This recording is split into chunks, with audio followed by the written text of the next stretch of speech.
মানুষ দোয়া করলে কয়েকটা জিনিস হয়। মানুষ দোয়া করলে রিজিক যদি হালাল হয়, আকীদায় যদি শিরিক না থাকে, আমলে যদি বেদাত না থাকে, দোয়া করলে দোয়া কবুল হয়ে যাবে ইনশাআল্লাহ।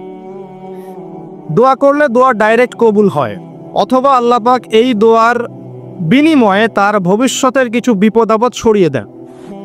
মনে করেন আপনি দোয়া করেছেন, অনেক দোয়া করেছেন, ইনস্ট্যান্ট আপনি রেজাল্ট পান নাই, আপনি জানেনই না এই দোয়ার বদৌলতে আপনার আগামীর বিপদ আল্লাহ কাটিয়ে দিয়েছে। এটা আল্লাহ জানেন, আপনি জানেন। অথবা কি হতে পারে, অথবা কিয়ামতের মাঠে এই বিনিময় দেওয়ার জন্য আল্লাহ পাক প্রতিদান রেখে দিবেন নিজের কাছে।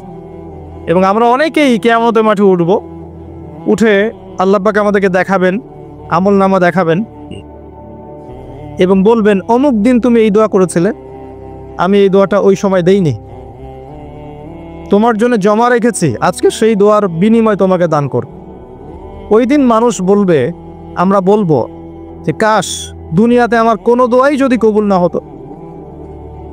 কথা বুঝতে পারছে না? দুনিয়াতে যদি আমার কোনো দোয়াই কবুল না হতো, আজকে সব প্রতিদান পেতাম। একজন অসুস্থ ব্যক্তি, যার দুনিয়াতে প্রচুর রোগ ছিল, কিয়ামতের মাঠে যখন দেখবে যে এগুলোর প্রতিদান কত হাজার হাজার নেকি সে পাচ্ছে, তখন সে বলবে দুনিয়ার পুরো জীবনটাই যদি অসুস্থ থাকতাম কতই না ভালো। আমি বুঝাতে যাচ্ছি, এরকম অনেক হাদিস আছে, বলতে গেলে রাত শেষ হয়ে যাবে, যে দুনিয়ার জীবনটার মূল্য আল্লাহর কাছে খুব বেশি নয়, একটা মাছির পাখার সমানও নয়। যদি হতো তাহলে কোনো কাফের মুশরিককে আল্লাহ পাক এক ঢোক পানি খেতে দিতেন না। আর আজকে আমাদের চিন্তা চেতনা সমস্ত বিষয় দুনিয়া কেন্দ্রিক। আমাদের পড়াশোনার উদ্দেশ্য দুনিয়া, ব্যবসার উদ্দেশ্য দুনিয়া, চাকরির উদ্দেশ্য দুনিয়া, আমাদের সামাজিক কাজগুলোর উদ্দেশ্য দুনিয়া, সব কিছুই দুনিয়া কেন্দ্রিক। আর আমরা সবাই মনে করছি দুনিয়াই দুনিয়া, এরপরে আর কিছু নাই। মনে রাখবেন, যে ব্যক্তি দুনিয়ার জন্য দুনিয়া করে, শুধু দুনিয়ার জন্যই দুনিয়া করে, সে দুনিয়া পরকাল দুটোই হারাবে। আর যে ব্যক্তি পরকালের জন্য দুনিয়া করবে, সে ইহকাল পরকাল দুটোই পাবেন সব। কথা বুঝতে পারছেন? যে ব্যক্তি দুনিয়ার জন্যই দুনিয়া করবে, সে দুনিয়া আখিরাত দুটোই হারাবে। দুনিয়ার জন্য যদি আমি দিনের কাজও করি তাও হারাবো। কথা বুঝতে পারেন নাই? দুনিয়ার স্বার্থে যদি আমি দিনের কাজ করি, ইসলামকে নিয়ে দুনিয়ার স্বার্থ অর্জন করতে চাই, তাহলে দুনিয়া আখিরাত দুটোই হারাবো। আর যদি পরকালে আল্লাহ সন্তুষ্টি পাওয়ার জন্য আমি দুনিয়া করি, আল্লাহ পাক পরকাল দুনিয়া দুটোই দিবেন ইনশাআল্লাহ। আল্লাহ পাক আমাদেরকে বোঝার তৌফিক দান করুন, আমিন। আশা করি আমরা সাফল্যের সংজ্ঞাটা বুঝতে পেরেছি। কারা সফল হবে? মুমিনরা। এবার আসেন, মুমিন কারা? সহজ কথায় বলছি, যারা 6টা বিষয় বিশ্বাস করে। কয়টা? 6টা পিলারে যারা বিশ্বাস করে। 1 নাম্বার, মুহাম্মদ সাল্লাল্লাহু আলাইহি ওয়াসাল্লামকে জিজ্ঞেস করা হয়েছিল না, ইয়া মুহাম্মদ সাল্লাল্লাহু আলাইহি ওয়াসাল্লাম আখবিরনি আনিল ঈমান, আমাকে ঈমান সম্পর্কে বলুন। মনে আছে হাদিসটা? হাদিসে জিবরিল, মিশকাতের 2 নম্বর হাদিস মেবি, জি। আর মুসলিম শরীফের 9 নম্বর হাদিস। জিবরাইল আলাইহিস সালাম মানুষের বেশ ধরে নবী সাল্লাল্লাহু আলাইহি ওয়াসাল্লামের কাছে এসেছিলেন, তার হাঁটুর সাথে হাঁটু লাগিয়ে বসেছেন, বসে 4টা প্রশ্ন করেছিলেন। ইসলাম কাকে বলে, ঈমান কাকে বলে, ইহসান কাকে বলে, এবং কিয়ামত কবে হবে। নবীজি বলেছিলেন কিয়ামত কবে হবে এই বিষয়ে প্রশ্নকারী উত্তরদাতার জ্ঞান সমান।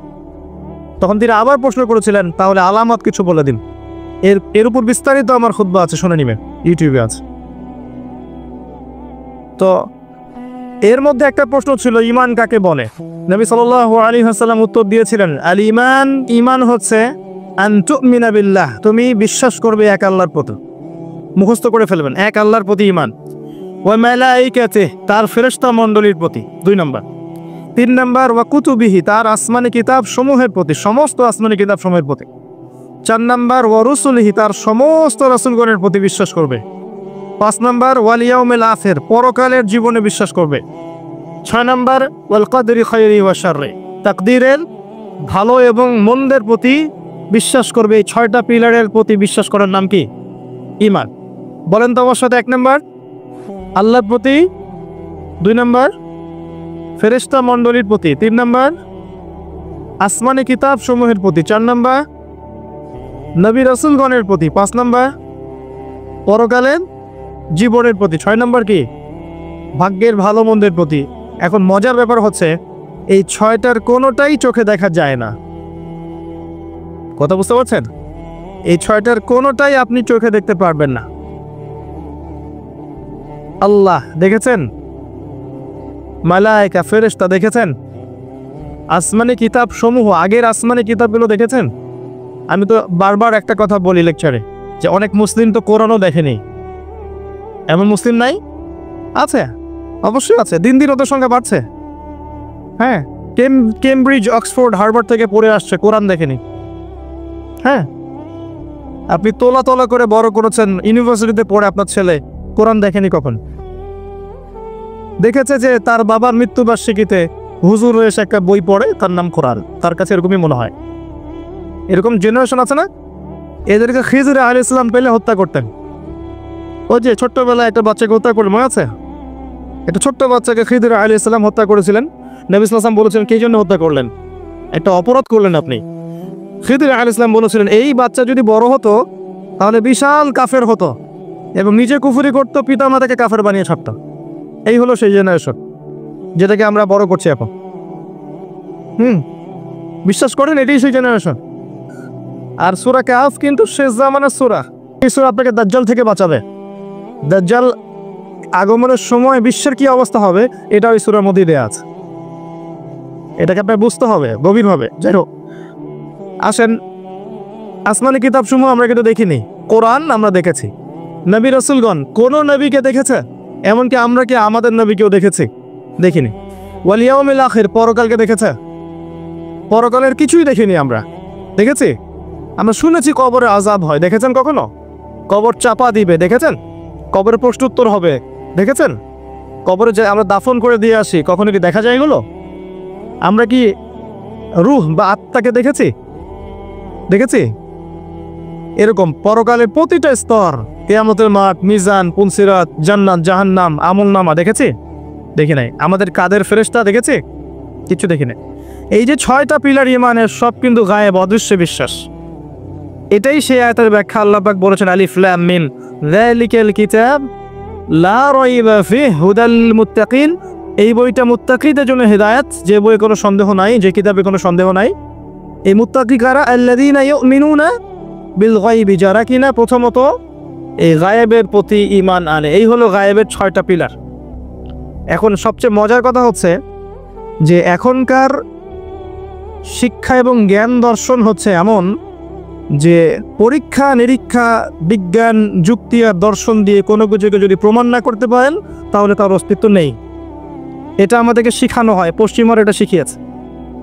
পশ্চিমারা এটা শিখিয়েছে যে পরীক্ষা নিরীক্ষা, পর্যবেক্ষণ, যুক্তি, দর্শন, বিজ্ঞান, এগুলো দিয়ে যদি আপনি প্রমাণ করতে না পারেন কোনো কিছুকে, তাহলে এগুলোর কোনো অস্তিত্ব নেই। এজন্যই তারা ঈমানের 6 পিলারের কোনোটাতেই বিশ্বাস করে না। কথা কি বুঝতে পারছেন? আল্লাহকে তো আপনি ল্যাবে প্রমাণ করতে পারবেন না, পারবেন? আর আল্লাহ যদি সামনে থাকতেন তাহলে কি ফেরাউনও তাকে সিজদা করতো না? করতো না? তাহলে কি দুনিয়ার জীবনটা কোনো পরীক্ষা হতো? হতো না।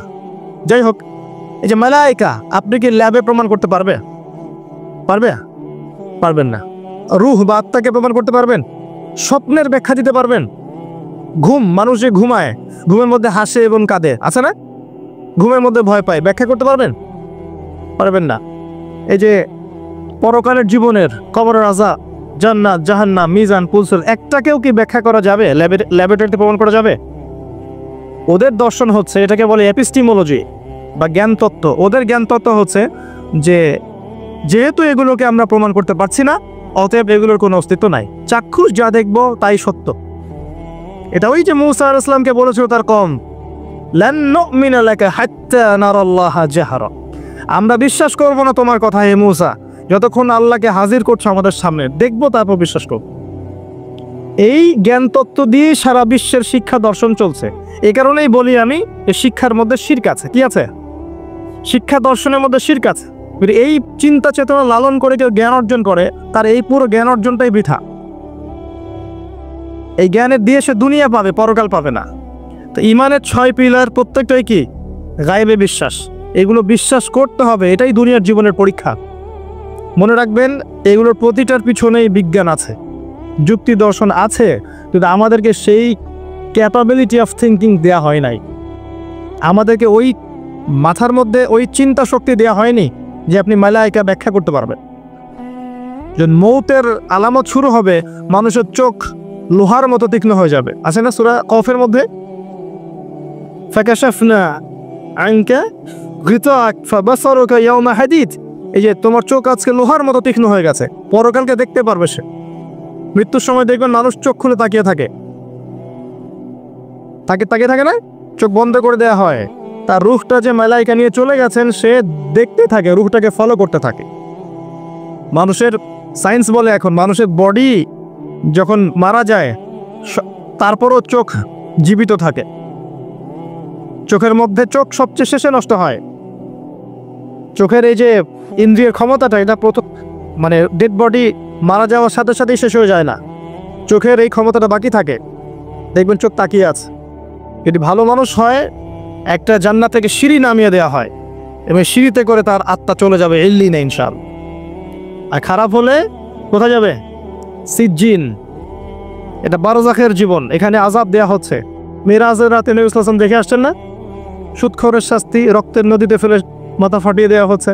জেনাকারের শাস্তি, সামনে ভালো গোশত আছে, এদিকে খারাপ গোশত আছে, পচা গোশত খাচ্ছে।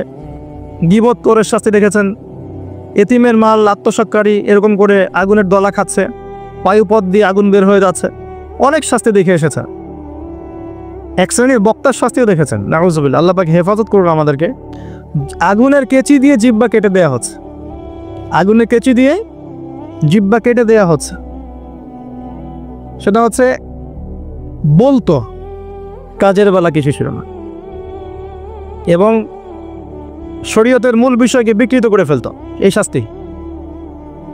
যাই হোক, তো এই 6 পিলারে কি করতে হবে? এই 6 পিলার 3টা কাজ করতে হবে। একটা হচ্ছে এই 6টা পিলারে আপনাকে প্রথমে আমাকে মনে বিশ্বাস করতে হবে, এটা 1 নাম্বার। তাসদীক বিল জিনান, ইকরার বিল লিসান, এরপর আপনাকে মৌখিক স্বীকৃতি প্রদান করতে হবে। এরপর আমালু বিল আরকান, কাজে বাস্তবায়ন করতে হবে। আর ঈমান কিন্তু ইয়াজিদু ফিত তাআহ, আল্লাহর আনুগত্যে ঈমান বৃদ্ধি পায়। ওয়ায়ানকুসু ফিল মাসিয়া, এবং আল্লাহর অবাধ্যতা করলে ঈমান কিন্তু কমে যায়। ঈমান বাড়ে, ঈমান কমে। ঈমানের 6টা পিলারকে আবার 3টা কাজ করতে হবে: মনে বিশ্বাস, মুখে স্বীকৃতি, কাজে বাস্তবায়ন। কাজে বাস্তবায়ন করতে গেলে আপনি অনেক সময় ভুল করে ফেলতে পারেন, গুনাহ করে ফেলতে পারেন। গুনাহ করে ফেললেই, কবিরা গুনাহ করলেও কেউ কাফের হয়ে যাবে না, সে বড়জোর ফাসেক জালেম হতে পারে। তার তওবার দরজা কি থাকবে? খোলা থাকবে। তওবা করে সে ফিরে আসতে পারে। মৌতের আগ পর্যন্ত ওর তওবার দরজা খোলা আছে। আল্লাহ পাক চাইলে তাকে তওবা নসিব করতে পারেন। এজন্য কেউ কবিরা গুনাহ করলেই তাকে কাফের মনে করার কোনো সুযোগ নেই। যারা ইসলামের নামে জঙ্গিবাদ ছড়িয়েছে তারা এই আকীদায় বিশ্বাস করে যে কেউ যদি কবিরা গুনাহ করে তাহলে কাফের হয়ে যাবে। কথা বুঝতে পারছেন? এটা খারেজি আকীদা বলে। কি আকীদা? খারেজি আকীদা। এরা বিশ্বাস করে কেউ কবিরা গুনাহ করলেই কাফের হয়ে যায়, অতএব ওকে মারা হালাল, ওর রক্ত হালাল, ওর সম্পদ হালাল। এই কারণে দেখবেন মুসলিম কান্ট্রিগুলোর মধ্যে এই যে মুসলিম থেকে হত্যা করা হচ্ছে, হত্যা মুসলিম থেকে করা হচ্ছে, নাম দেওয়া হচ্ছে জিহাদ। এটা আমেরিকার এবং ইসরায়েলের এজেন্ডা ছিল, এর বেশি কিছু না। খুব সতর্ক, যুব সমাজ খুব সতর্ক থাকবেন। মানে কিছু মানুষের গরম গরম লেকচারে পথভ্রষ্ট হয়ে যায় না। এত সহজেই একজন মুসলিম কাফের হয়ে যায় না। কবিরা গুনাহ করলেই কোনো মুসলিম ব্যক্তি কাফের হয়ে যায় না। সে বড়জোর ফাসেক জালেম হতে পারবে, তার তওবার দরজা বন্ধ হয়ে যায় না, বরং খোলা থাকবে। মউত পর্যন্ত সময় আছে তার তওবা করে ফিরে আসা। খুব সাবধান। এই জায়গায় সেই সমস্যা যেটা আপনারা ধরতে পারবেন না। এটা এই সমস্যাগুলো পলিটিশিয়ান ধরতে পারবে না, কিন্তু এটা হচ্ছে জ্ঞানতাত্ত্বিক সমস্যা, ধর্মতাত্ত্বিক সমস্যা। এখানে এই ব্যাখ্যা দিয়ে যুবকদের মাথা ওয়াশ করা হয়েছে। খুব সাবধান। এখানে আল্লাহ পাক বলছেন কদ আফলাহাল মুমিনুন, এইভাবে যারা ঈমান নিয়ে আসবে তারা সফল। তাহলে ঈমানের বিষয়টা আমরা বুঝলাম যে আমরা শৈথিল্যবাদীও হব না, চরমপন্থীও হব না। আমরা ঈমানের 6 পিলারে বিশ্বাস করব, মৌখিক স্বীকৃতি দিব, মনে বিশ্বাস করব, কাজে বাস্তবায়ন করব। কাজ করতে গিয়ে যদি ভুল ত্রুটি হয়ে যায়, কবিরা গুনাহ হয়ে যায়, তওবা করে ফিরে আসার সুযোগ আছে। কবিরা গুনাহ করলেই কেউ কাফের হয়ে যায় না, বরং সে বড়জোর ফাসেক জালেম হতে পারে। তার তওবার রাস্তা খোলা আছে, তাকে হত্যা করা আমার জন্য বৈধ নয়। সিম্পল। এইভাবে যারা ঈমান আনবে তাদেরকে বলা হচ্ছে আফলাহাল মুমিনুন, তারা সফল হয়ে গেছে। এবং তাদের আরও কিছু কোয়ালিটি আল্লাহ পাক বলেছেন, আমি একটা একটা করে বলে শেষ করছি। আল্লাহ পাক বলেছেন আল্লাযীনা হুম ফি সলাতিহিম খাশিউন। এভাবে ঈমান আনার পর তাদের প্রথম কাজ, তারা নামাজের মধ্যে খুশু খুজুর সাথে নামাজ পড়ে, যেটা এখনকার ডিজিটাল নামাজ আপনি পাবেন না। খুশু খুজুর সাথে নামাজের কয়েকটা শর্ত: ওয়াক্ত ঠিক থাকতে হবে, নামাজের পদ্ধতি ঠিক থাকতে হবে, নামাজের ধীর স্থিরতা বজায় থাকতে হবে, নামাজে আপনি কি পড়ছেন কি বলছেন এটা বোঝার চেষ্টা করতে হবে। এই জন্য আমি কিছু টিপস আপনাদেরকে এর আগেও দিয়েছি, আবার বলছি, এটা আমি ব্যক্তিগতভাবে উপলব্ধি করেছি যে নামাজের মধ্যে যদি আপনি প্রতিদিন প্রতি ওয়াক্তে একই সূরা পড়তে থাকেন, মনোযোগ কমে যায়। আপনি এক এক ওয়াক্ত নামাজে এক এক সূরা পড়েন, ভেরিয়েশন রাখেন, আপনি নামাজে মনোযোগ পাবেন বেশি। এটা একটা টিপস। একটা টিপস হচ্ছে নামাজে যা পড়ছেন আল্লাহু আকবার থেকে আসসালামু আলাইকুম রাহমাতুল্লাহ পর্যন্ত প্রতিটা শব্দের অর্থটা জানার চেষ্টা করি এবং ওই অর্থের দিকে মনোযোগ দেন, আপনার নামাজে মনোযোগ এদিক ওদিকে যাবে না ইনশাআল্লাহ। নামাজ যে ইমাম পড়াবে তাকে স্বাধীনতা দেন, ধীর স্থিরভাবে ওকে নামাজ পড়াতে বলেন এবং যিনি ইমামতি করবেন তার তেলাওয়াতটাকে অত্যন্ত সুললিত করার চেষ্টা করেন। সুন্দর তেলাওয়াত শুনলে মনোযোগ বেড়ে যায়, খেয়াল করে দেখবেন। তারাবির নামাজে সুন্দর তেলাওয়াত থাকলে দেখবেন মনোযোগ এদিক ওদিক যাচ্ছে না এবং দুনিয়াবি কাজগুলোকে ফারেক হয়ে নামাজ পড়তে আসে। মাথায় 10টা কাজ নিয়ে নামাজ পড়তে আসবেন, রিল্যাক্সে নামাজ পড় এবং নামাজের সময় আশপাশের শব্দ যেন না হয় খেয়াল রাখ। বাসায় বলে দিবেন নামাজের সময় আমাকে ডিস্টার্ব করবেন, নামাজের সময় ফোন আসলে আমাকে নক করার দরকার নাই, নামাজের সময় গেট নক করবে না। মানে নামাজটাকে আপনি সর্বোচ্চ গুরুত্ব দেন। কারণ কি, এটা পড়ার জন্যই তো পৃথিবীতে এসেছি। ওয়ামা খালাকতুল জিন্না ওয়াল ইনসা ইল্লা লিয়াবুদুন। দুনিয়াতে আসছি কেন ভাই? আল্লাহর ইবাদত করতেই তো। এখানে এত তাড়াহুড়োর কি আছে? এরপর আল্লাহ পাক সহজ করে দিয়েছে।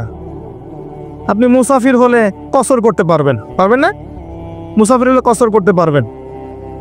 আল্লাহ পাক নামাজের যে আহকাম আরকানগুলো দিয়েছেন, এগুলোর মধ্যে নামাজের ফরজ ওয়াজিব সুন্নত মুস্তাহাব যেগুলো আছে, ঠিকঠাক করে নামাজ পড়লে নামাজটা খুশু খুজুর সাথে হবে ইনশাআল্লাহ।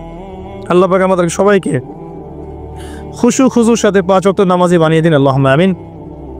আর মুকিম যারা থাকবেন, চেষ্টা থাকবে জামাত ধরার জন্য।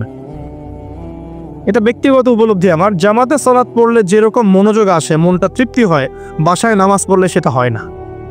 এটা হয় না। নামাজ জামাতে যখন যাব, ওযু করলাম, ইবাদত, পায়ে হেঁটে যাচ্ছি, গুনাহ মাফ হচ্ছে, সবার সাথে দেখা সাক্ষাৎ হয়, প্রথম কাতারে দাঁড়ানোর সুযোগ হয়, আপনার ইমামতি করলে মনোযোগ আরও বেশি থাকে, নামাজের পরে বসে জিকির আজগার করার সুযোগ হয়, নামাজের পরে আবার 2-1 হাদিস পড়ার সুযোগ হয়। পুরো কাজটা মিলে কিন্তু দেখবেন মনটা মানে কি বলবো, প্রশান্তিময় হয়ে ওঠে। বাসায় একা একা ঠিকঠাক নামাজ পড়লে এটা হয়ে ওঠে না।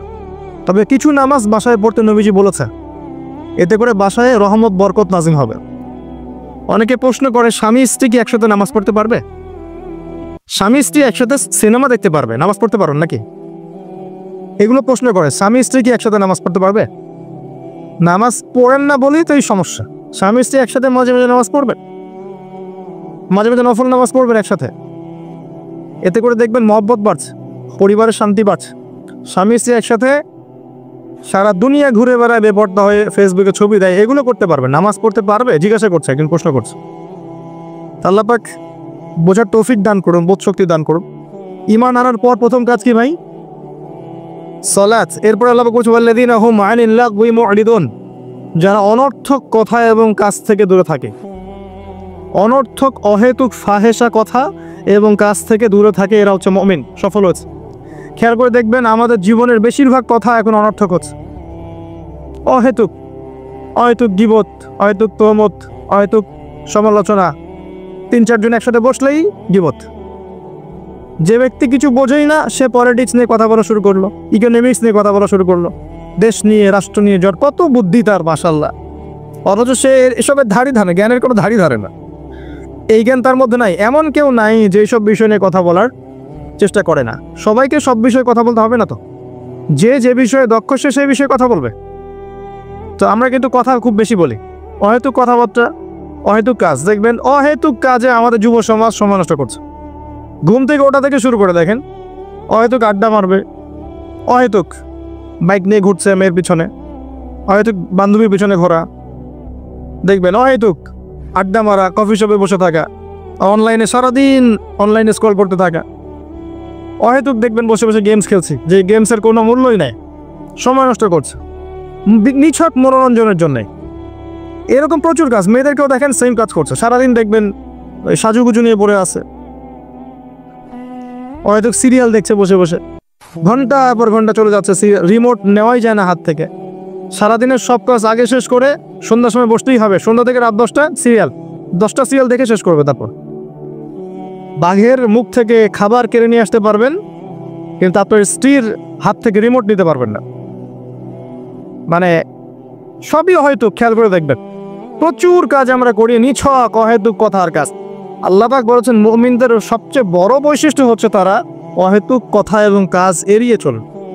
কথা বললে দিনের কথা বলবে, আল্লাহর কথা বলবে, রাসূলের কথা বলবে, যে কথায় কোনো উপকার আছে এমন কথা বলবে, যে কথায় নিজের বা নিজের পরিবারের, নিজের দেশের, নিজের জাতির, নিজের উম্মার উপকার হয়, দিনের খেদমত হয়, এমন কোনো কথা বলবে বা কাজ করবে। আর যদি কোনো জায়গায় বসে দেখেন অহেতুক কথা কাজ হয়ে গেছে, সেক্ষেত্রে ওঠার আগে অবশ্যই এই দোয়াটা পড়বেন, সুবহানাকা আল্লাহুম্মা বিহামদিকা আশহাদু আল্লা ইলাহা ইল্লা আনতা আস্তাগফিরুকা ওয়া আতুবু ইলাইক। আশা করা যায় ওই বৈঠকে আপনি যে অহেতুক কথাগুলো বলেছেন এটা মাফ হয়ে যাবে ইনশাআল্লাহ। তো আল্লাহ পাক আমাদের সবাইকে অনর্থক কথা এবং কাজ থেকে বেঁচে থাকার তৌফিক এনায়েত করুন, আমিন। এরপর আল্লাহ পাক বলেছেন ওয়াল্লাযীনা হুম লিযাকাতি ফাঈলুন, যারা যাকাত আদায় করে। এখানে যাকাতের দুইটা অর্থ, একটা হচ্ছে মালের যাকাত প্রদান করা, নিসাব পরিমাণ সম্পত্তি থাকলে 2.5% যাকাত দিবেন। যাকাত দেন তো?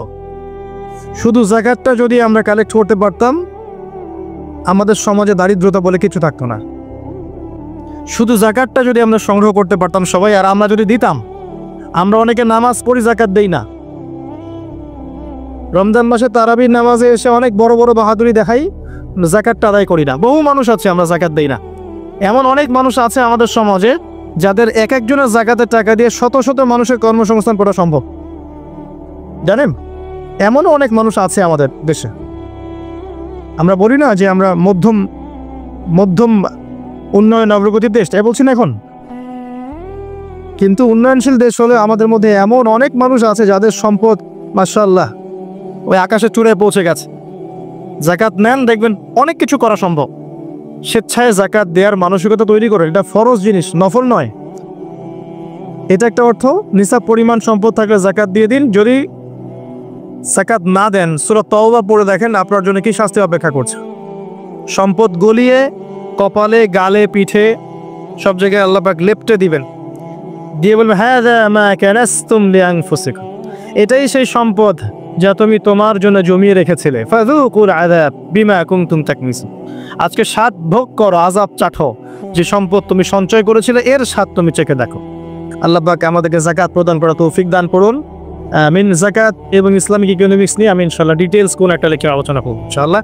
আরেকটা অর্থ হতে পারে যাকাতের, হতে পারে না এটা অর্থই অন্যান্য অনেক ওলামায়ে কেরাম বলেছেন।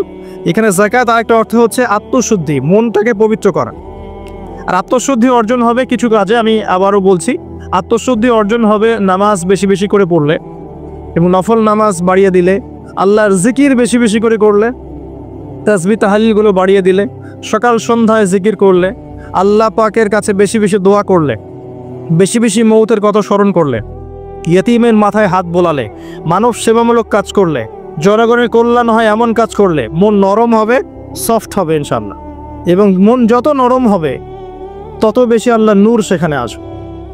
একই সাথে মনের মধ্য থেকে যাবতীয় হিংসা, বিদ্বেষ, গীবত, তহমত, অহংকার, রিয়া বের করে ফেলতে পারলে ইনশাআল্লাহ দেখবেন আপনার আমার মনটা পবিত্র হবে। এটাই হচ্ছে তাজকিয়া। আল্লাহ বলেছেন কদ আফলাহা মান যাক্কাহা ওয়া কদ খাবা মান দাসাহা। অন্য সূরায় বলেছেন কদ আফলাহা মান তাযাক্কা ওয়া যাকারা ইসমা রাব্বিহি ফাসাল্লা। আল্লাহ পাক আমাদের সবাইকে আত্মশুদ্ধি অর্জন করার তৌফিক এনায়েত করুন, আমিন। এরপর আল্লাহ পাক বলেছেন ওয়াল্লাযীনা হুম লিফুরুজিহিম হাফিজুন, যারা লজ্জাস্থানের হেফাজত করে। নারী পুরুষ উভয়ের জন্য লজ্জাস্থানের হেফাজতের কথা বলা হয়েছে। আর নারীদের ক্ষেত্রে তাদের পুরো দেহই লজ্জাস্থান, আর পুরুষের সতর আপনারা জানেন। এখানে বৈধ সম্পর্কের বাইরে যত অবৈধ সম্পর্ক আছে সব কিছু থেকে দূরে থাকতে বলা হয়েছে। আপনার চোখের জেনা, মনের জেনা, হাতের জেনা, পায়ের জেনা, সমস্ত জেনা এবং সত্যিকারের জেনা সব কিছু থেকেই দূরে থাকতে বলা হয়েছে। আর লজ্জাস্থান পবিত্র রাখার সবচেয়ে শ্রেষ্ঠ মাধ্যম হচ্ছে পবিত্র স্ত্রীকে বিয়ে করা, বিয়ে শাদী করে নিজের ইজ্জতটাকে হেফাজত করা, এবং এটা প্রাপ্তবয়স্ক হয়ে গেলেই করে ফেলা উচিত। যত ডিলে করবেন পাপ বাড়তে থাকবে। এবং গার্ডিয়ানদের উচিত, যদি একটা রিজিকের ব্যবস্থা হয়ে থাকে সন্তানের, বয়স হয়ে গেলে বিয়ে দিয়ে দেওয়া ছেলে আর মেয়ের, যাতে করে ওরা পবিত্র জীবনযাপন করে, অবৈধ সম্পর্কগুলো থেকে বেঁচে থাকে। আবার অনেক সময় দেখা যায় যে আমরা বিয়ের পরেও যে পরকীয়া, তারপরে আপনার ব্যভিচার, পতিতালয়ে যাওয়া, ঠিক আছে, নারী পুরুষের অবাধ মেলামেশা, এগুলোও কিন্তু জেনার অন্তর্ভুক্ত। এগুলো লজ্জাস্থানের হেফাজতের খেলাফ। এর বাইরে আবার আছে সমকামিতা। একটা পর্যায়ে গিয়ে দেখা যায় যে ছেলে ছেলের সাথে নাউজুবিল্লাহ সম্পর্ক স্থাপন করে, মেয়ে মেয়ের সাথে নাউজুবিল্লাহ সম্পর্ক স্থাপন করে। এরা হচ্ছে কওমে লুত আলাইহিস সালামের কওম। এদের শাস্তি আল্লাহ পাক দিয়েছেন এভাবে, এবং আগামীতেও দিবেন ইনশাআল্লাহ। সেটা হলো আল্লাহ পাক এদেরকে আসমানে উঠিয়েছিলেন, উঠিয়ে পাথর বর্ষণ করে আবার মাটিতে দাবিয়ে দিয়েছেন। এটা কওমে লুতের শাস্তি ছিল। এই উম্মতের মধ্যে যদি কেউ এই কাজটা করে, তার জন্য শরীয়তের শাস্তি হচ্ছে মৃত্যুদণ্ড। শরীয়তের শাস্তি হচ্ছে মৃত্যুদণ্ড। কেউ যদি এই কাজ করে থাকে, তাহলে শরীয়ত সম্মতভাবে তার মৃত্যুদণ্ড ঠেকানোর কোনো রাস্তা নাই। আমি বুঝাতে পারছি না, এখানে শরীয়তের আইন নাই। এখনকার বিশ্বে সব জায়গায় শরীয়তের আইন নাই। শরীয়তের আইন হচ্ছে তাকে মৃত্যুদণ্ড দিতে হবে। সে যে এখন বেঁচে আছে, এটা আল্লাহ পাকের দয়ায় বেঁচে আছে। সে যদি তওবা করে, একজন ব্যক্তি যদি বিবাহিত হয় এবং জেনা করে, নাউজুবিল্লাহ, অথবা একজন ব্যক্তি যদি সমকামিতায় লিপ্ত হয়, নাউজুবিল্লাহ, অথবা একজন ব্যক্তি যদি কোনো পশু পাখির বা প্রাণীর সাথে মানে সেক্সুয়াল সম্পর্কে লিপ্ত হয়, নাউজুবিল্লাহ, এই কাজগুলো করার পর তার পৃথিবীতে বেঁচে থাকার অধিকার সে হারিয়ে ফেলে। সে যদি তওবা করে, আল্লাহ হয়তো তার তওবা কবুল করতে পারেন, কিন্তু বেঁচে থাকার অধিকার হারিয়ে গেছে। আমি মানে বুঝতে পারছি না। একজন মহিলা সাহাবী ভুলবশত এই কাজ করে ফেলেছেন। কথা বুঝতে পারছেন? নবীর কাছে এসেছেন, কোন কাজ করেছেন?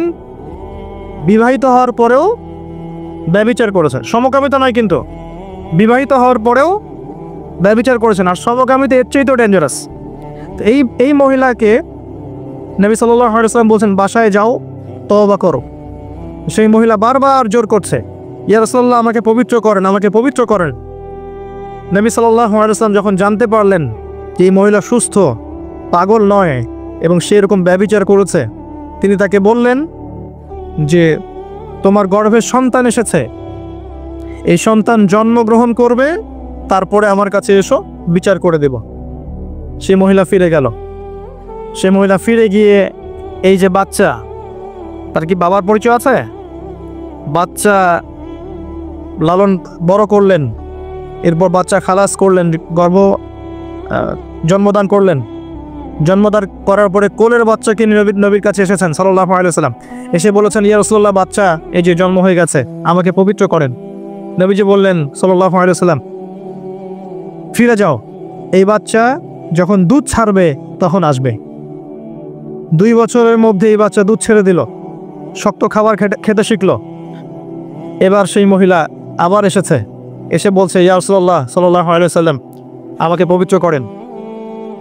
পবিত্র হওয়ার কি বাসনা, কারণ তারা পরকাল চিনেছেন। দুনিয়াতে আমাকে শাস্তি দেন, রজম করে দেন। নবী করিম সাল্লাল্লাহু আলাইহি ওয়াসাল্লাম দেখলেন বাচ্চার হাতে রুটি আছে, বাচ্চা শক্ত খাবার খেতে পারে। একজন মুসলমানকে বললেন যে তুমি এই বাচ্চার দায়িত্ব নাও। এবার অন্য সাহাবীদেরকে নবীজি বললেন, এই মহিলাকে নিয়ে যাও, দূরে নিয়ে যাও, নিয়ে গিয়ে তাকে এই যে কোমর পর্যন্ত মাটিতে পুঁতে ফেলো, এবং চারপাশ থেকে তোমরা সবাই রজম করে হত্যা করো। খালিদ বিন ওয়ালিদ রাদিয়াল্লাহু আনহু, বিখ্যাত বীর সাহাবী, তিনিও পাথর একটা ছুঁড়েছিলেন। তার পাথর ছোড়ার পরে মহিলার গায়ে লেগে রক্ত বের হয়ে, ফিনকি দিয়ে রক্ত বের হয়ে তার কাপড় এসে পড়েছে। আর খালিদ বিন ওয়ালিদ রাদিয়াল্লাহু আনহু বলছেন, একটা বাজে কথা বলেছিলেন, মুখ দিয়ে একটা বাজে মন্তব্য করে ফেলেছিলেন যে ছি ছি ছি ছি, তোমার রক্ত আমার গায়ে লাগলো। কথা বুঝতে পারছেন না? ছি, তোমার রক্ত আমার গায়ে লাগলো। এই কথা শুনে নবী সাল্লাল্লাহু আলাইহি ওয়াসাল্লাম বলেছেন